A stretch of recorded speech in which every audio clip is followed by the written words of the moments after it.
হালকের তো 5টা মেয়ে হয়েছে, কিভাবে যে বিয়ে দেবে?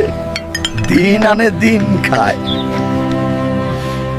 আল্লাহর রহমতে আমার 5টা মেয়ে, তাতে আমার থেকে গ্রামের লোকের চিন্তা বেশি জানে। হায় রে, কি আজব দুনিয়া। কই গো, তুমি চলে আসলে? হাত মুখ ধুয়ে নাও, খেতে দেব। বাজারে গেছিলাম চাল আনতে, সারাক্ষণ শুধু আমাদের 5 মেয়েকে নিয়ে গুজব করে। দেখো সখিনা, আমাদের ছেলে নাই তো কি হয়েছে, ইনশাআল্লাহ একদিন এই 5 মেয়ে আমাদের মুখ উজ্জ্বল করবে। গ্রামের লোক কি বলছে বলুক, তাতে তুমি টেনশন নিও না। যাও যাও মা, স্কুলের ভিতর। আমি এখন কাজে যাব।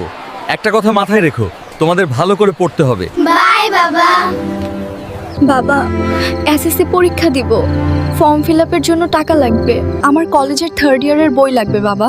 ঠিক আছে মা।